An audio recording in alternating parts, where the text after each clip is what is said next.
Even though people were telling me I'm a bad mom, I was still telling myself, like, you feel like you're a bad mom, but you're a really good mom. Because if you weren't a really good mom, you wouldn't have your child. You would have gotten that abortion, or you would have gave her away to foster care or something. But I didn't. I kept my baby, even though it was hard and it was a tough decision because everyone was pushing an abortion on me at 16 years old, and I didn't want to do that. So once I told everyone that I wanted to keep my child, like, everyone hated me.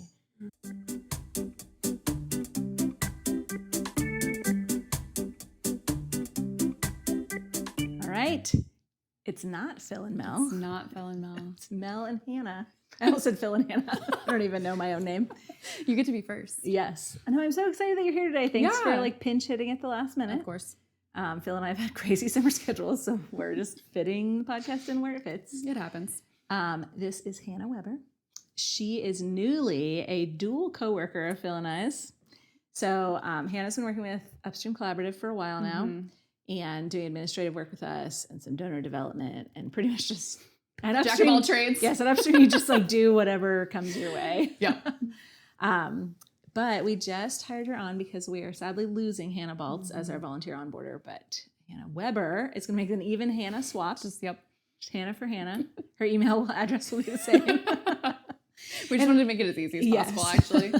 And actually, it's kind of cool because the purpose of the podcast is to serve the church in Columbus and anywhere there's a My Village chapter. And your role, like its number one function is to serve the church because you help walk volunteers through, here's what you need to turn in, and just trying to make it as easy as possible for them to do their job of becoming a volunteer. Yeah. And we don't want anybody who would be an incredible host family to get stuck on, I don't know where to go to get my fingerprints done. And it is incredible to me how much the enemy gets his fingers on, like, how can I delay people and keep them from doing these like functional things. But for us to have insurance, we really need to have those functional things to make sure that all the people that serve in the ministry are very safe. So I would love to ask you, not as like one of my two questions, but really just to give us a brief overview of your story that led you to a point where you wanted to work in 2 nonprofits with Phil and I, which some might say is insane. So. Yeah, absolutely. So I graduated in 2020, the best year to graduate. Wow.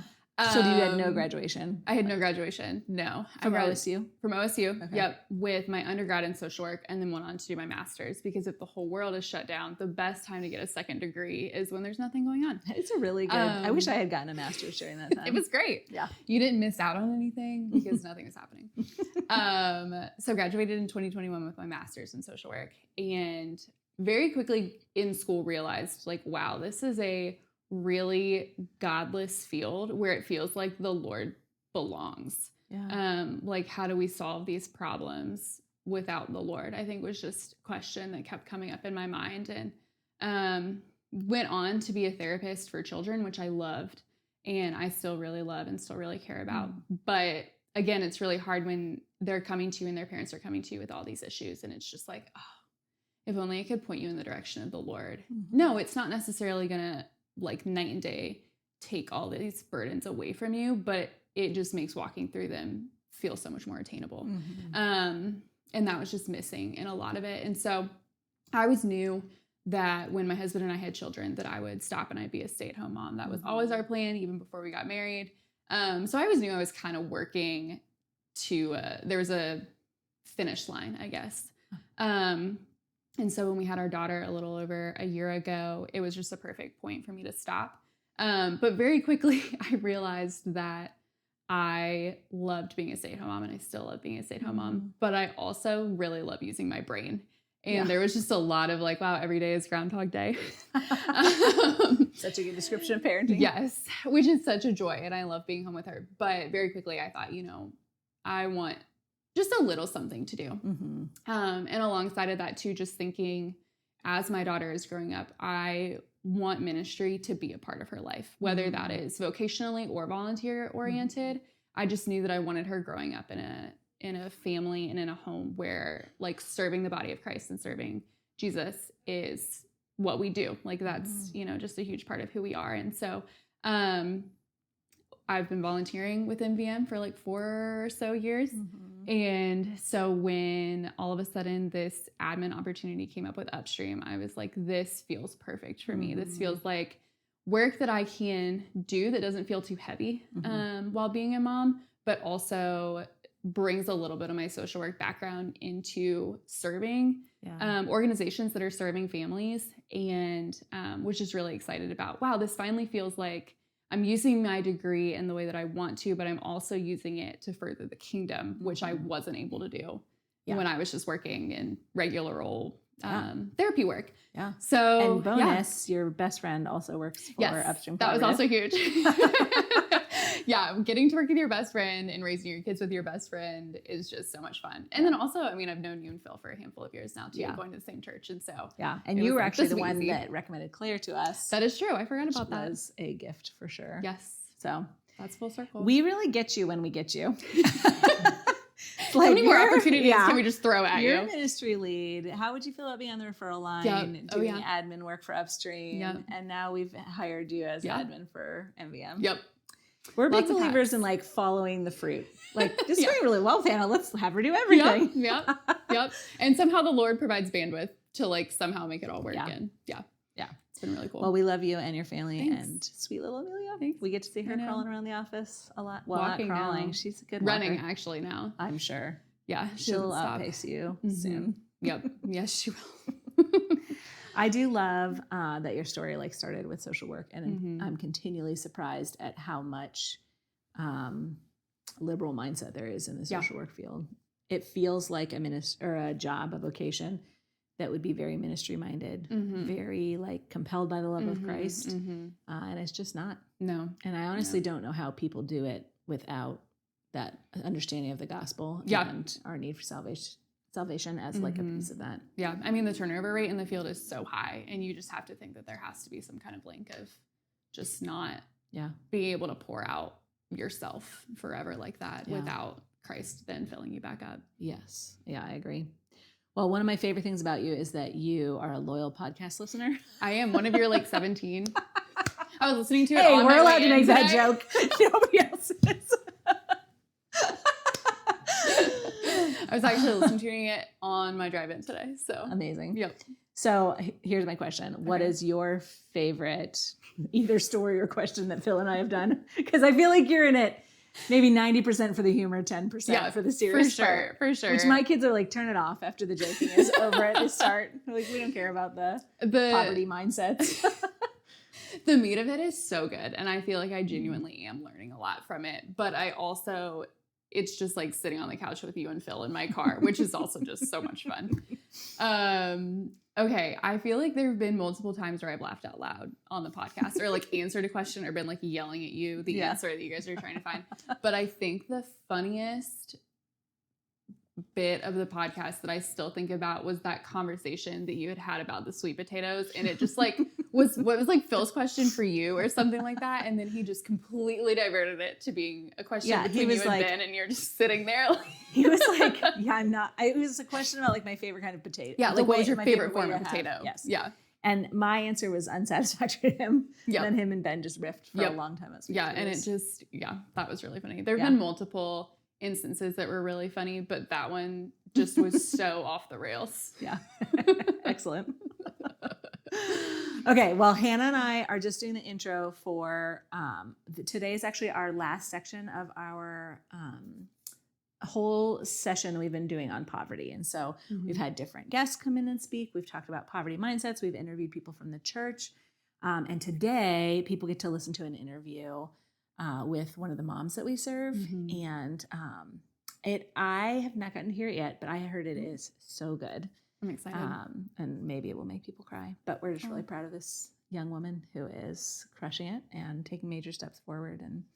And so you guys get to hear from her in a second, but first, Hannah and I prepared 2 questions for each other. I have no idea what hers are, but Phil helped you narrow the field down, right? Yeah, I had a couple. I don't know if my first one's really that funny, but that's okay. There's supposed to be one that's like more serious and one that's more funny. Yeah, I don't know, but I'll ask you. You don't have to be like rocket science.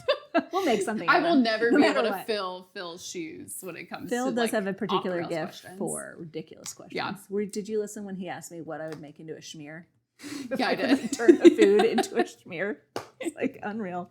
Like, is that even correct terminology? Yeah, it is now. So do you want to go first or do you want Sure, me to go first? I can go first. Okay. Okay, so we've talked a little bit. You do run 2 different ministries. Sure do. If you could add a third ministry to your plate, what would it focus on? My answer is no. But it could be anything. You could minister to like gosh. So it has to pond be animals. ministry. Yeah. Pond animals. Hannah, I think you and I both know it would not be animals. No, it wouldn't be. That was actually going to be a different That's question. the But okay. I don't want to take away from that, but I will say that's the major difference between the two of us. for sure. Is your love for animals versus mine. I appreciate you still being my friend, even though I'm not okay. cool. It's like different parts of the body have different gifts kind of thing. Yeah. And love covers over a multitude of sins. Amen. Something like that. Okay. What third ministry would I do? I mean, I really want to write a book someday. Does that count as a ministry? No, but I'll let that be an answer.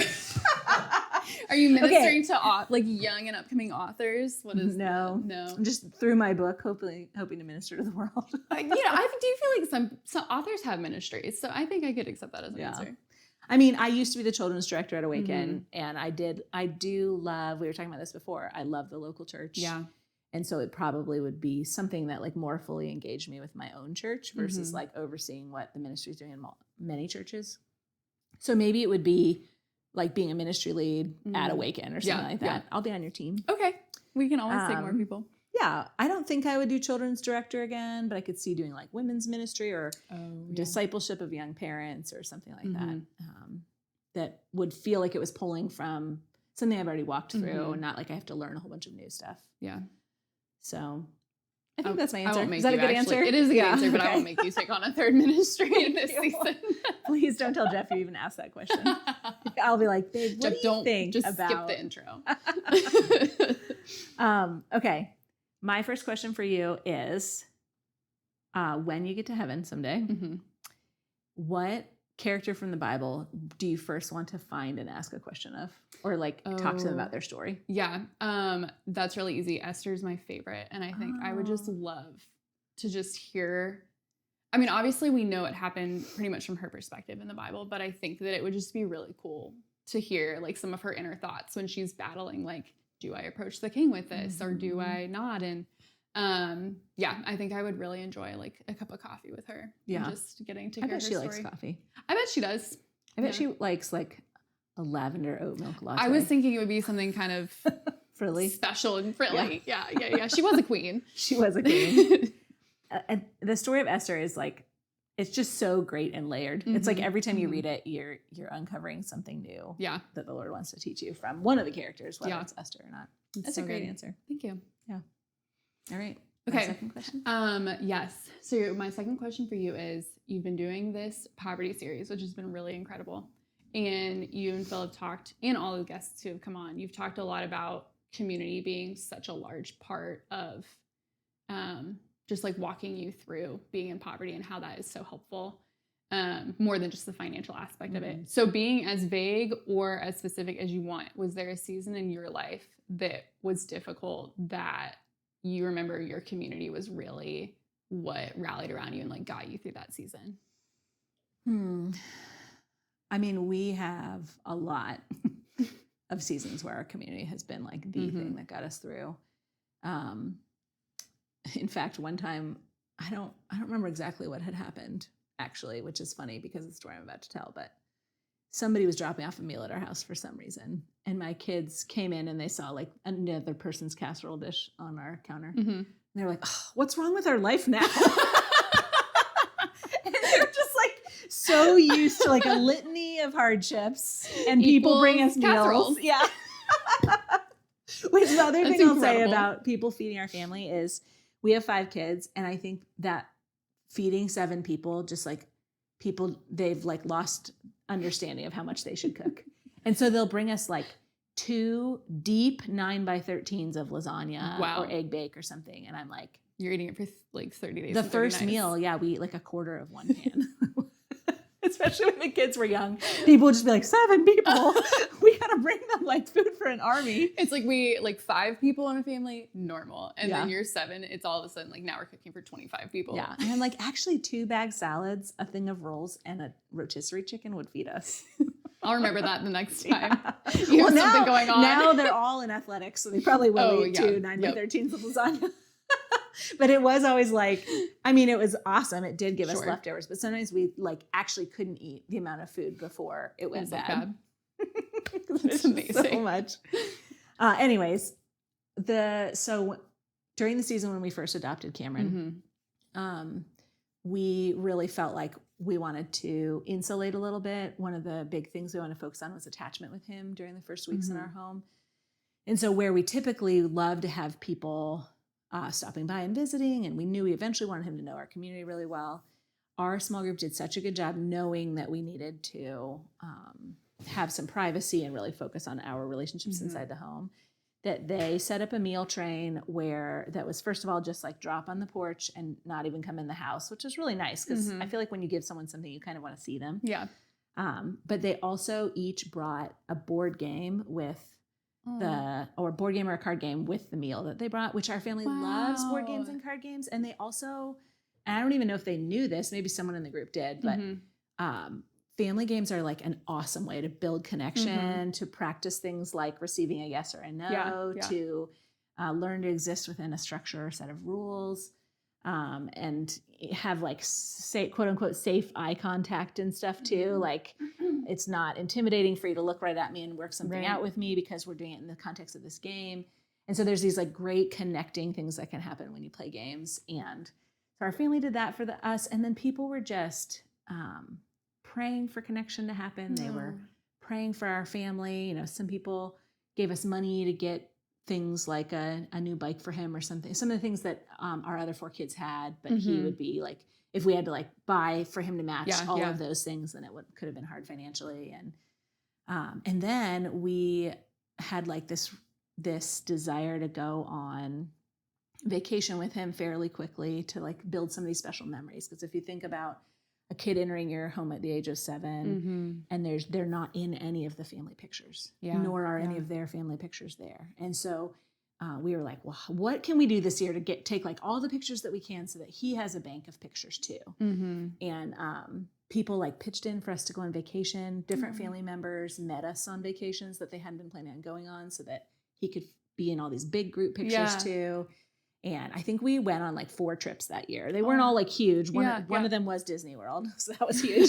That's a big one. But yeah, I mean, I just, you know, we had not been planning or preparing to be an adoptive family for a long time. The story came to us as a surprise.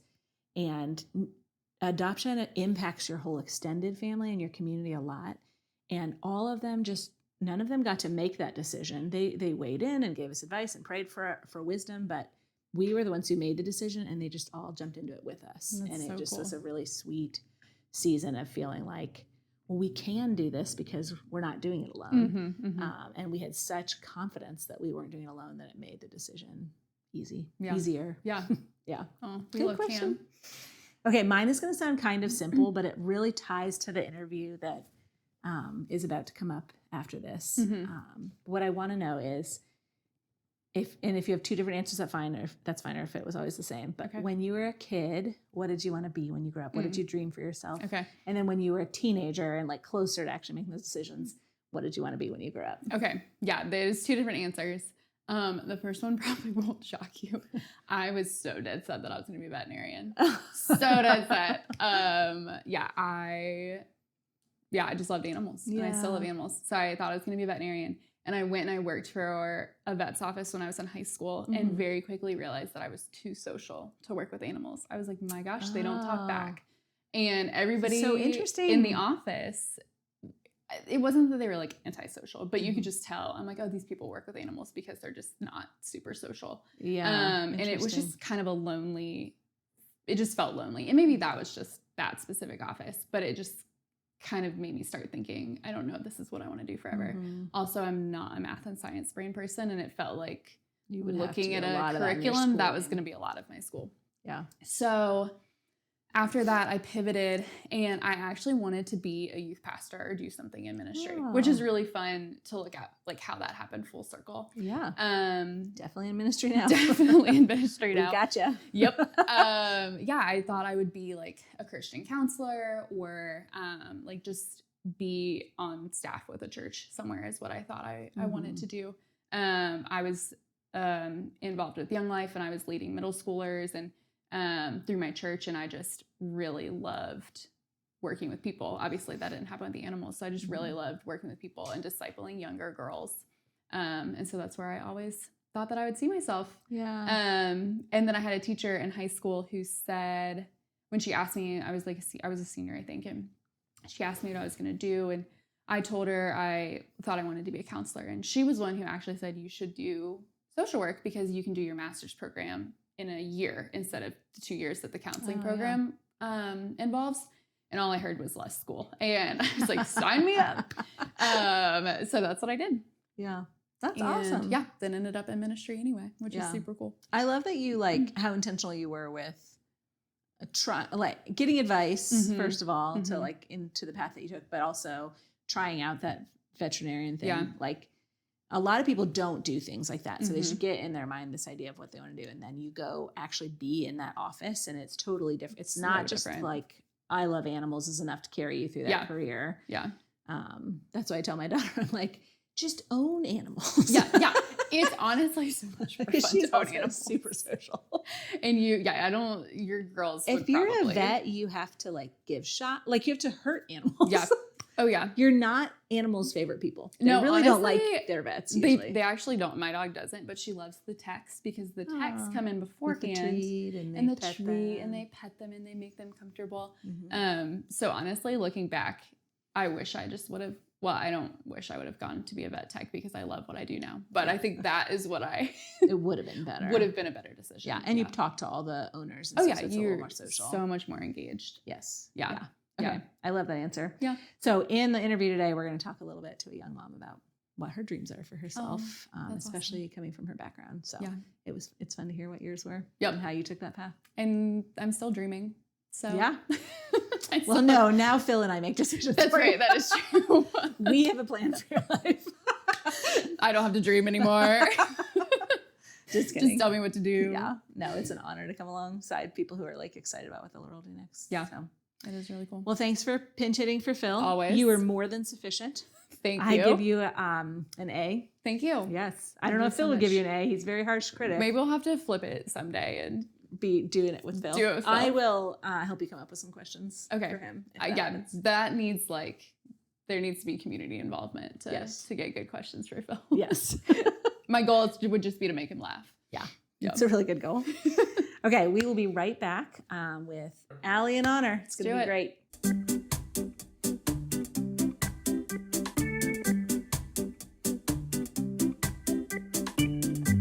Welcome to the pod at My Village. Well, we're going to have fun talking all things My Village Ministries, family preservation, and the church's involvement in this important work. We are Phil and Mel, and we don't know anything about running a podcast. We do know a little bit about family preservation. We're laughing already. Hey guys, this is Ali Watson here. I've been on this podcast before, but I'm a supervisor with My Village Ministries, and I have the privilege of working with a ton of families that we serve. And I have one of our moms here with me today, Auner Sine. And I just, wanted to give her an opportunity to introduce herself and talk a little bit about her family now, and then we'll get into other stuff. My name is Auner Sine. I'm 17. I'll be 18 August 6th. Woohoo! I had my baby at 16. She'll be 2 in September. Her name is Desire Renee. And I'm being hosted by Caroline and John Hoover. They're the best. And shout out to Contrast Church. Oh yeah, Contrast Church is the best church. And I'm on the road to getting my own apartment and car, and that's really what's going on in my life right now. Mm-hmm. I work at Starbucks. Mm-hmm. And recently I've heard, got very into baking, which was my first question for you is, what is the best thing that you've baked since your love for baking started recently? Well, I always loved baking. Oh, you did? Okay. But I just learned how to bake things. Like, I just started baking things from scratch. And my favorite thing to make is banana chocolate chip muffins. I think they're the best.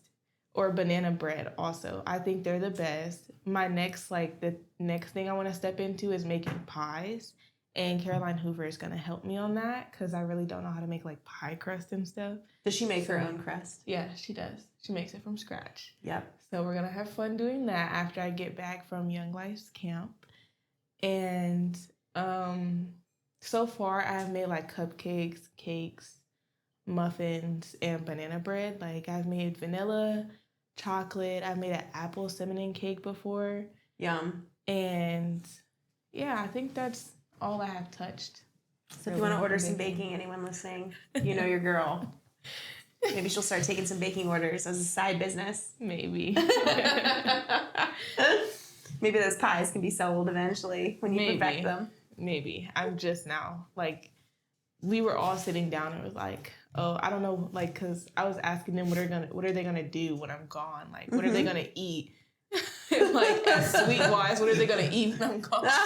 When they don't have you around to bake, what are they gonna have for dessert? John was like, ooh, you should make a pie. And I was like, but what kind of pie? And then they were like, what kind of pies do you like? I like apple pie, sweet potato pie, pumpkin pie, pecan pie. And John was like, ooh, you should make a pecan pie. And I was like, sure. His mom was there for the weekend, and she was like, I don't think you should make a pecan pie in the summer. And so I was like, Caroline was like, ooh, cherry pie sounds good. And I was like, cherry pie does sound good. I never had cherry pie, but I want to make apple pie because I like apple pie. Uh-huh. And so once I get back from camp, we're going to watch my favorite movie, The Greatest Showman, and we're going to make an apple pie. And yeah. Love it. Love that. Will you, now that people know a little bit more about you, especially your propensity for baking, share a little bit more about, I'd love for you to tell like how we got connected even, because that's a pretty cool story. I might jump in with some details on my end, but so I was living with the father of my child, and that was a really rough thing that I was going through. And my personal nurse, shout out Chelsea, the best personal nurse I ever had. Probably the only one I ever had, but still. She's a good one, though. She's a great keeper. One. Yes. I was just, every 2 weeks, Chelsea was coming over. I was telling Chelsea about all the stuff I was going through and how I was feeling about it and how I didn't want to live there anymore. And Chelsea was trying to find resources for me because it was either me move out of the state and go live with my mom, which was going to be a really bad thing, or me be in a homeless shelter with a not even 1-year-old child. So Chelsea was trying to find resources for me not to do either of those things. And she came to my house one day and we were talking and she was like, oh, I found this resource. It's called My Village Ministries. You might feel a little iffy about it, but here's some things about it. And she told me great things about it. But me just being a teen mom and not even having a 1-year-old child yet, I was like scared. And I was like, this is like, it could be my way out. But at the same time, I don't know, it could take a real wrong turn. So I was like, I can try it, but I don't know how this would go. Mm-hmm. And so she put me, I guess she I don't know how she contacted you guys. She called our line. Yeah, she contacted you guys. Got your permission to share your info. She texted me and asked me if she could share my info, and I told her yes. And then you or I contacted you, right? I gave you a call. Yeah. She said, why don't you start the conversation? Yeah. So, and I could tell it took you a little while. So you were still thinking about, is this what I want to commit to? Yeah. Is this what I want to choose? Yeah. So it took a little time. Yeah. And then I eventually was talking to Ali, and then she found me a great host family, and I met the host family at a library with my dad and my daughter, and I cried a little bit, but it went well. And I want to say 3 days later, we started the hosting. I was a little nervous at first, but then within a week, I got really comfortable with Caroline and John. It was very easy to get comfortable with them. They weren't like weird people or anything. Like they were very calm and amazing people. It was very easy. And they made me feel welcome. My daughter loves Caroline and John. Like John is her favorite person in the world. And yeah, and now we're just like one big happy family. We do everything together. We have family meetings after dinner, sometimes during dinner. We watch movies. We have laughs. Like when I had to fill out the health forms for the camp, I asked John if he could go get Desire's shot records out of my, I have a black bag that has all of my papers in it. And John was like, you're a hoarder, because I have, when I say every single thing since I found out I was pregnant, I have every single thing, even the test. And John was like, there's a pea stick in here. Oh, of course John would bring that up. That's so good. And then we were talking about it at the family fun night, and Monet was like, do you still have her umbilical cord? And I was like, yes. And John was like, you still have her umbilical cord? Where is it? And I was like, it's in the folder you looked in. And he was like, I didn't see it. I was like, do you want to see it? He was like, no. But yes, we have good laughs. I don't think there's ever been a hard moment with me, Caroline, and John. There's definitely been hard moments with Desire because she does not like being told no. She is very much a drama queen. But she's a cute drama queen now. Yeah.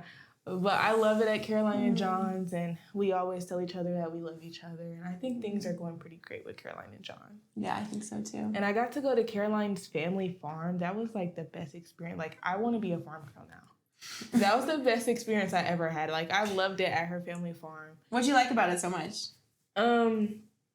I when you're driving in the middle of nowhere and you just see those gray things. I never knew what they were. And then her father showed me what they were and what they do. And I got to see all the tractors and all the things that she used to plant, like corn and vegetables and stuff. And it was just her parents are so open and loving. And it was just this could be my life.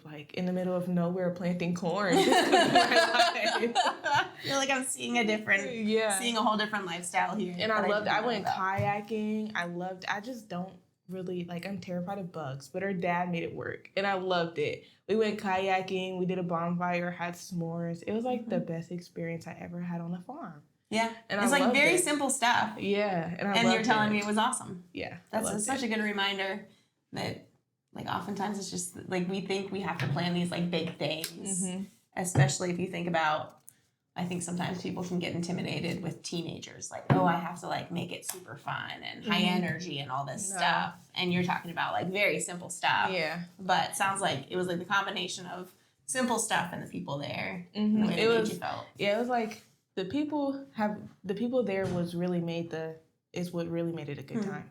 Mm-hmm. It wasn't even the activities. It was the people around that made it a really good time. Mm-hmm. Melissa, I love Melissa down. Melissa and Ben, I love them down. They are the best, I would say, grandparents to Desire, because yesterday Desire was getting her hair done and Caroline called Melissa and Desire just stopped crying. Is Melissa Caroline's mom? Yeah. So Melissa, they've kind of become extended. Yeah. And I just saw her this past weekend at our family fun event with John's parents, and I definitely was yeah, she loves his parents too. She loves all of their parents. It's the best. Yeah, no, I was just thinking while we're talking about the ways, because what I've noticed a lot is just the amazing ways that God has been using relationships right now in your life and in the lives of others. And I think one other thing to touch on briefly is even when you and I were first talking, and even though you were skeptical about it, when I was trying to explain what a hosting was to you, and you were like, I know what a hosting is because I've done that before. Yeah. And I was sort of oh, well, maybe you think you've done it, but, and you're like, no, Ali, I've done it in Indiana. And all of a sudden I was like, oh, maybe she did, because there is a family preservation ministry in Indiana. And I was like, give me the name of your host family. Miss May, Mr. Zach. They were the best too. And I checked with, I know that director through our collab, and I checked with her, and she's like, yep, that we host. She has been hosted. She was right, which I didn't know Auner as well as I do now. But now if she tells me something, I'm like, if Auner's telling me it's true, it has happened. Yeah. So yeah, speak to that.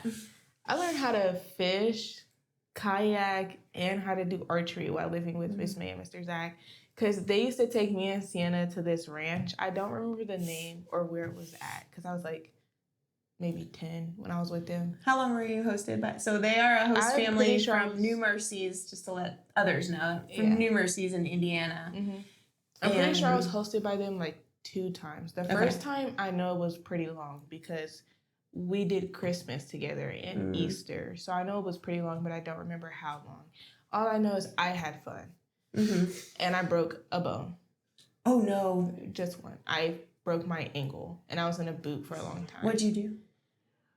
Caroline and John don't know this. I mean, not Caroline and John. Miss May and Mr. Zach don't know this, so I hope they don't watch this. Because I told them that I hurt They'll myself. forgive you. It was a long time ago. I told them I hurt myself playing basketball, but what I really did is I climbed all, like, you guys know the background play set with the swings? Yep. I climbed all the way up to the top. Like, you know where the swings is, the little bar? Yep. I climbed all the way up to that part. I know where this is going. I know where this is going. And then I jumped down thinking I could land inside of the swing. And I didn't land inside the swing. One leg landed inside the play set and one leg landed in the swing. The leg that landed inside the play set is the one that broke. And then I was like, I just got up. And I sat down on the swing, and then my sister and our next door neighbor was playing basketball, and they were like, "Are you okay?" And I'm like, "Yeah, I'm fine. I'm okay." And I was really hurting. Like, I was trying to hold back tears. And they just continued playing basketball after I said I was fine. And then I walked to the bathroom. Like, I went inside Miss May and Mr. Zach's house, and I walked all the way to the bathroom. And I went inside the bathroom, and I pulled my pants leg up all the way up to my knee, and I looked at my ankle, and I was like, "Oh my God." I gotta tell someone. No, I was too scared to tell Miss May and Mr. Zach. So, like, I waited until, like, I want to say later on that day, we were all sitting in the living room, and Miss May seen my ankle, and she was like, "Auner, why is your ankle purple and black?" And then she was like, "Zach, she was like, Auner, does it hurt?" And I was like, "Yeah, it hurts. It was pretty swollen." And she was like, "Auner, we have to take you to the hospital." And Zach was like, "May, don't panic. We're going to take her to the hospital tomorrow." They took me to the hospital. We did x-rays, and then I got put into a boot. And I was in a boot for a long time. And then once I got out of the boot, I was supposed to be wearing a brace, which I never did. So my ankle never fully healed. But I'm fine now. And it was I say it was a fun experience. But Miss May and Mr. Zach would say different. They would say different. But I was doing archery in my boot and everything. Like, I didn't care about having a boot on. We went to a baseball game, and I ran the baseball field, like, after the game. I ran the baseball field in my boot. Like, I didn't care about having the boot on at all. I used to get in trouble a lot for not wearing my boot as tight as I was supposed to. Like, I'd get on the couch and just kick my boot off with my other foot. And they'd be like, "Auner, if you can do that, you're not wearing it tight enough." I'm like, I really don't care. But they were just looking out for me. I had so much fun, like, with Miss May and Mr. Zach. It was always a fun day, a fun adventure. We were always outside doing something. And then they also have 2 kids, Ezra and Ella. Ella is so adorable. I still love Ella. And me and Ella used to be best friends. Me and Ezra would bump heads sometimes. But we were still best friends. And it was always a fun adventure. I went to school while I was with them and everything. It was super. I love Miss May and Mr. Zach. I still talk to Miss May to this day. Yeah. They're supposed to be coming to Columbus soon, and we're going to go out to dinner, and Caroline and John are going to go with us. That's amazing. Yeah. That's so cool. Yeah. Do you remember what you said to me when I asked you, like, Probably not. how did you feel about that hosting? Oh. And you said, "I was really happy." Oh, I was. Yes. I was really happy. Thinking about all the memories, it makes me really happy. So, yeah. I love Miss May and Mr. Zach. And I'm glad I got to spend that time with them. I don't know I am where too. I would have been if they would have said no. Mm. Probably would have been back in foster care. So I'm glad they said yes. And I feel like that, like God used that experience in your life, that kind of what we call felt safety. That's what I would call it. You had a lot of safety with them, felt safety in a really, maybe in a season of your life as a young kid where there was a lot going on around you that what didn't feel safe or known or predictable. You had that season with them. And what I saw right away is when we made that connection, it was like, oh, I had this experience before that was good. And so I can go into this next experience trusting these people because I've already experienced this once and it was good. Yeah. And it kind of like we built upon that. So they laid that foundation. I tell them all the time. Yeah. John actually reminds, like, Mr. Zach is way taller than John, but John reminds me a lot of Mr. Zach because Mr. Zach jokes 24. Like, we used to go to Costco and we'll be walking down the aisle and he'd be like, these two girls farted. Or he'd be like, we have to buy all this tissue because these two girls poop a lot. Like, he always jokes. And like point to you. Yes, point to me and Sienna. And we were like, Zach, stop it. But Zach he's always joking. He always makes something funny.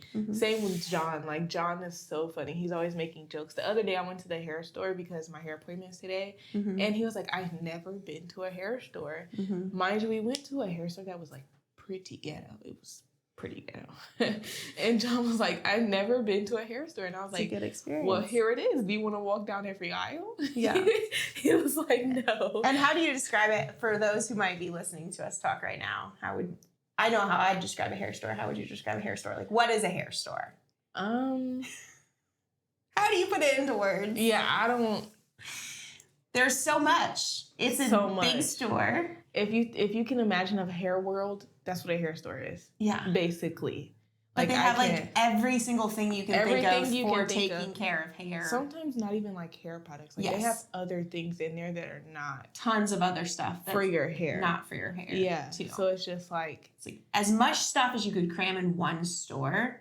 That is what you will find at the hair store. But also, it's like everyone should go to a hair store, don't you think, and experience it at least once. Yeah, because I seen like.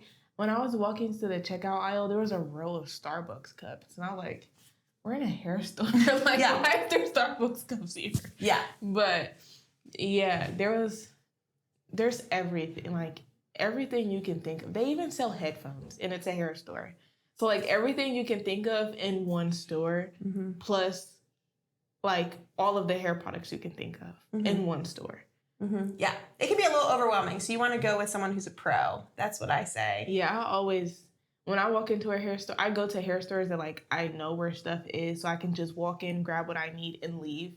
Because like hair stores can be very overwhelming. And then with me, I'm a girl mom, so like I'll walk down the aisle and be like, "Ooh, this is cute for my baby," and then I just pick it up, and I end up spending more money than I planned on to. So I go in there and grab what I need and get out. Because if I don't, I will end up spending every dime I have. Yeah, it is that type of place. Yeah.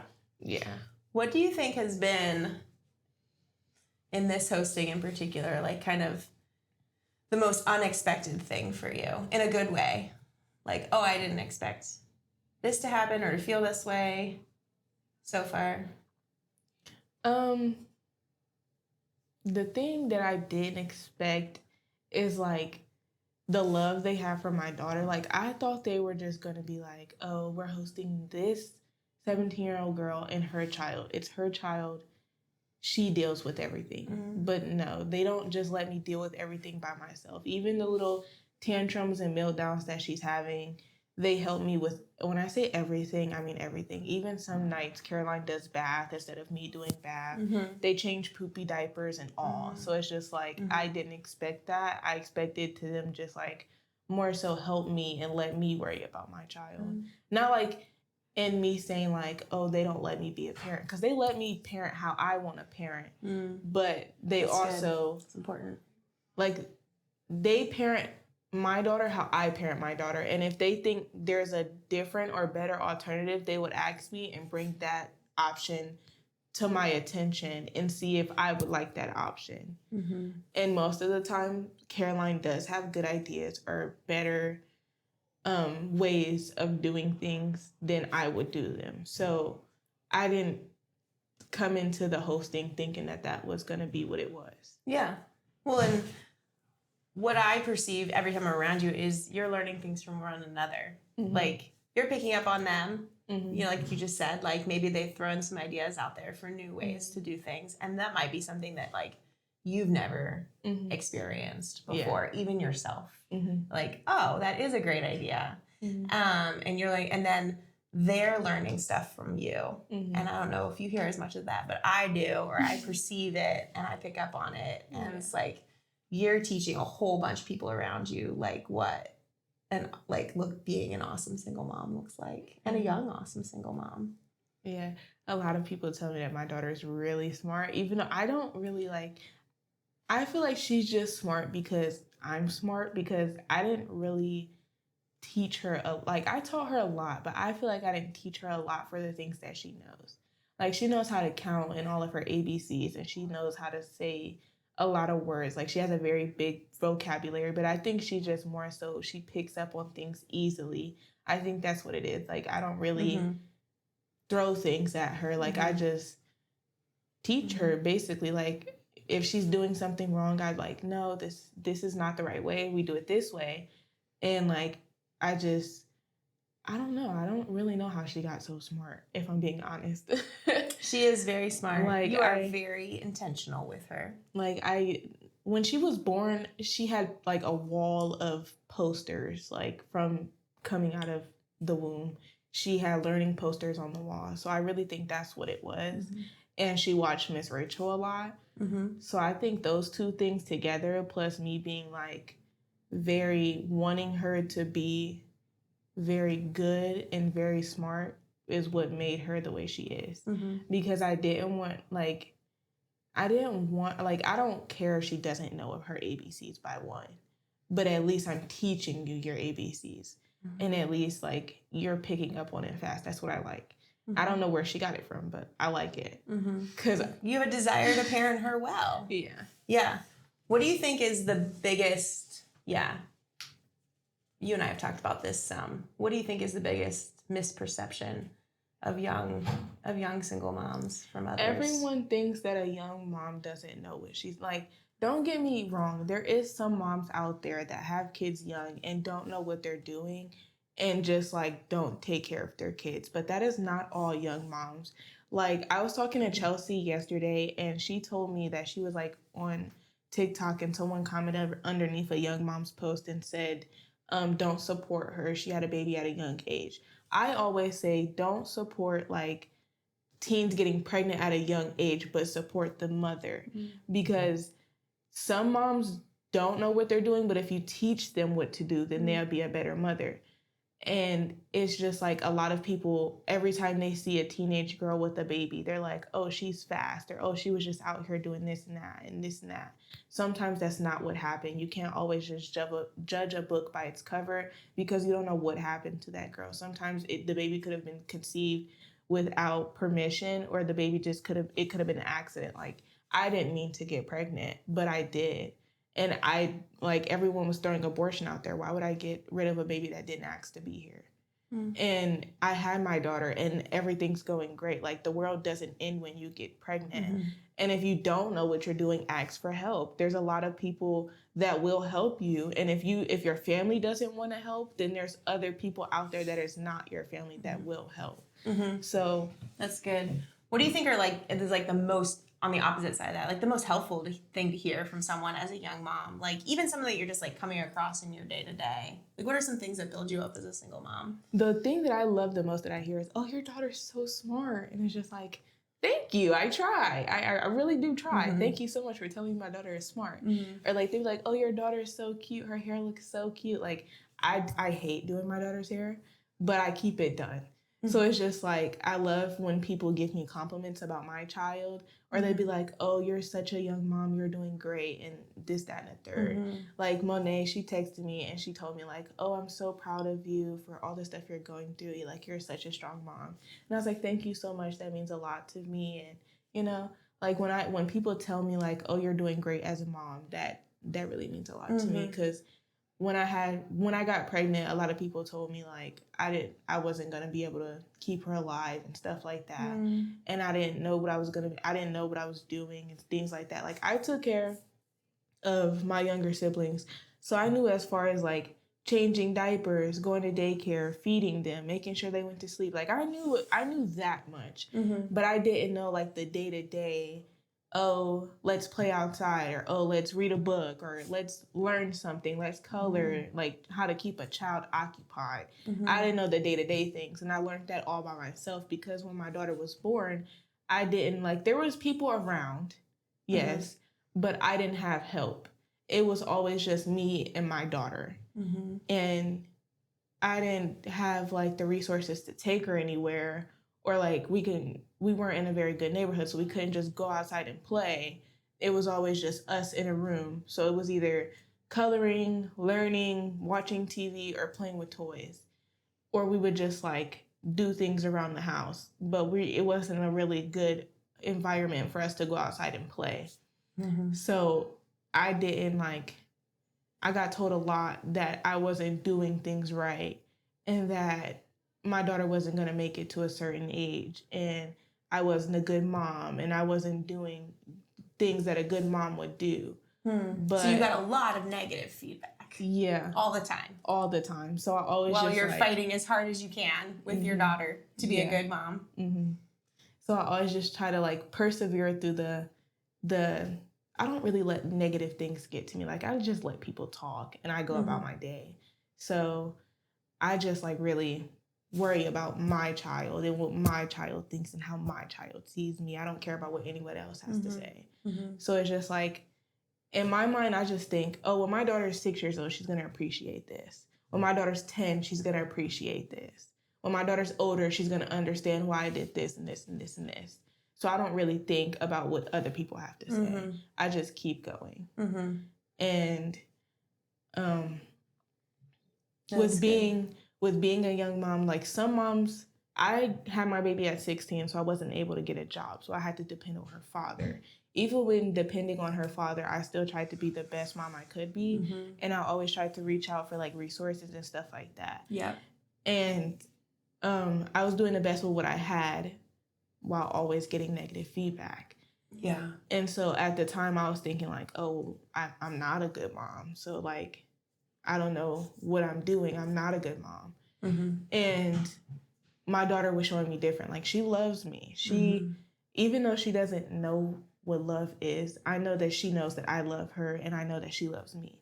So it's like, even though people were telling me, oh, you're a bad mom, I didn't really care about what they were saying. I was still persevering with the resources that I had. I was still persevering and being as good as a mom as I could be. And I made it out, and I'm a really good mother. And even though people were telling me I'm a bad mom, I was still telling myself like, you feel like you're a bad mom, but you're a really good mom. Because if you weren't a really good mom, you wouldn't have your child. You would have gotten that abortion, or you would have gave her away to foster care or something. But I didn't. I kept my baby, even though it was hard and it was a tough decision, because everyone was pushing an abortion on me at 16 years old, and I didn't want to do that. So once I told everyone that I wanted to keep my child, like everyone hated me. So yeah, I learned to persevere with no family and no help. Yeah. But now you've accepted help, and you found the right for a while. Supportive verses. For a while, I didn't want to get help or accept help, but I did get help. Ladies out there, get help as soon as possible. Yeah. But trust the right people. Yeah. Do you have any words of wisdom for that? Like, what helped you like take that step from like asking a lot of questions? Yeah. You have to, no matter what the circumstances is, you have to ask a lot of questions.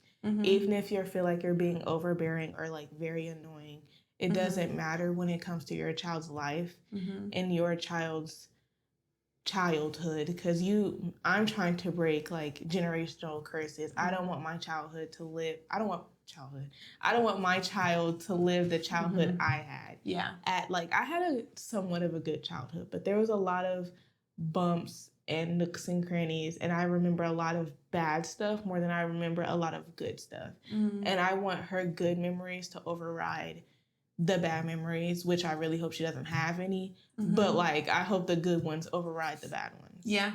So to all the mommies out there, you're doing your best. As you, Mhm. like all the young moms, you're doing your best. And you just got to keep persevering with what you have, and you're being a good mom. Just know your child loves you and you love your child. That's all that matters. Mhm.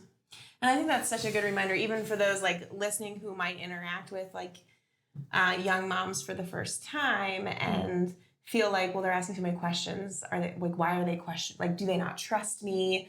Do they, are they skeptical of me? And it's like, well, yeah, maybe a little bit because they just met you, but also it shows that they're a good mom. Like that's where their mind is I got to make sure that I'm protecting my kid. Yeah, when I got into Young Lives and I was meeting all the other moms, I just let them all ask me. Like, I don't really get offended when people ask me questions because it's just like, I'm an open book. You ask me a question, I'm going to answer it honestly. But for other people, that might be a thing, but not for me. So, like, when I got into Young Lives and I was meeting all the other moms for the first time, I was just like getting flooded with questions, but I was answering all of them with like also having follow-up questions about their kiddos and like how they handle stuff. Because maybe like sometimes the way they handle stuff with their toddler could be what I could use to handle stuff with my toddler.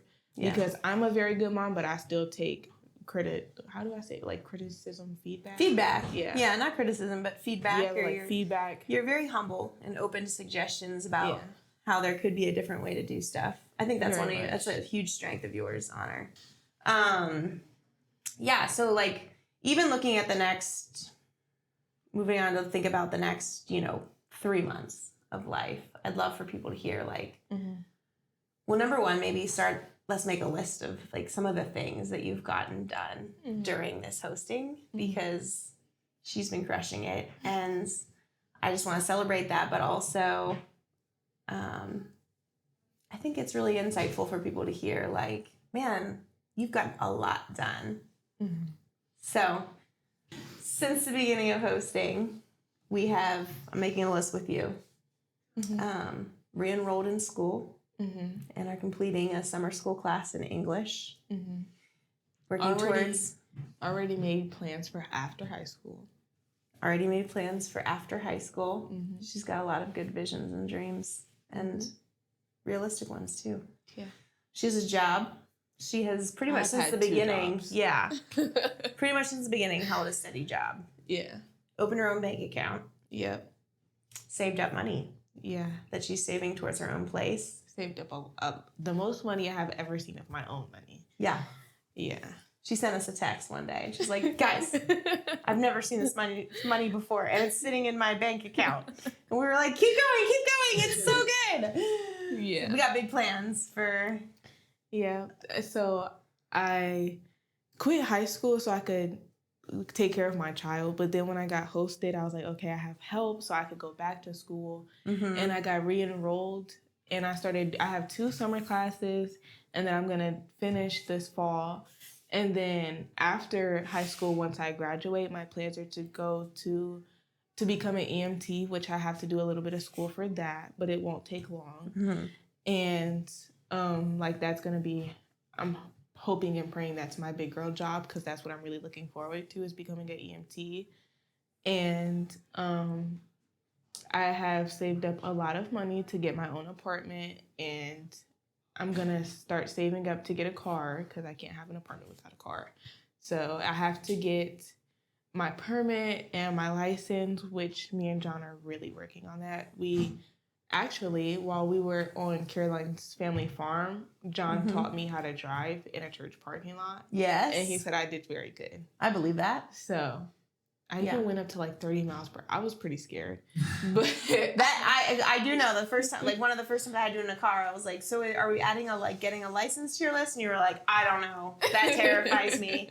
And I was like, well, it's a good life skill to have. It's really hard not to have that skill. But I was like, I'm not sure I'm going to convince her to do this. So that's huge. John got me there. He convinced me to get in the car and drive. Mm-hmm. So I went up to like 30 miles per hour. I was really scared. There was other cars on the side of the road. John was like, Auner, you're okay. And I was like, I don't know, John. Like, I'm pretty scared. And then he was like, you're doing great. And that's like just the reassurance, like kind of pushed my anxiety down a little bit. Mm-hmm. But he taught me how to drive, and I'm reading the driver's ed book so I can go take my permit test. Mm-hmm. And then I will have to do a little bit of driver's school in order to get my license because they made that a law now. Yeah. So we're doing that. We're working on me getting my permit and my license, and I'm saving up for an apartment. And I didn't work at Wingstop and Starbucks. I really love my Starbucks job. And we're working on we're figuring out daycare currently. Yes, we are figuring out daycare currently, which that was like a big mommy scare for me because I can't just put my child's life into someone else's hands that I don't know. Mm-hmm. So daycare was like I don't know yet, but we're getting there. We're working on it. I just want to find we're gonna find a good one, a very good daycare that I can put all of my trust into with my child, because I will go crazy if something happens to my child. Yeah. So, yes, I have accomplished a lot. Yep. On my own. Yep. With John and Caroline Hoover's help. They are the best. Yep. Caroline is like a mom / big sister, if that can be in the same category. It can. Like, she is the best. Like, whenever I need someone just to talk to, Caroline is there. Whenever I'm like not feeling good, Caroline is there. I remember one time I came home from work at like 1 a.m, and I get really bad migraines and headaches because my eyes are sensitive to light. And I came home one time like at 1 a.m. in the morning with a terrible migraine, and all the lights were just making it worse. And then I went to go get in the shower, and I just like threw up everywhere. And Caroline came in and she gave me medicine and like cleaned all the throw up, and I just went and I laid down, which she didn't have to do. She could have just been like, Auner, you figure this out. I gave you the medicine, now you need to clean this up. But instead, she cleaned it up, and like she took care of me while I wasn't feeling well. Like, it felt like my head was about to, like, it felt like I had explosive in my head. Like, it felt, that was the worst migraine I ever had. But then she found like, instead of like, I live in ibuprofen because they don't really help with my migraine. She found like migraine relief because I guess her mom gets really bad migraines too, which I didn't know caffeine could help with migraines. I'm not really a caffeine drinker, but it can help. And she told me like a lot of tips and stuff for migraines. And we paint our toesies together. Sometimes we bake together. We go on walks like every day after dinner. And after I laid Desire down for the night, me and Caroline and John, we all sit on the couch and just talk or watch YouTube and just have laughs and stuff. So yeah, I really love Caroline and John. Yeah. That's great.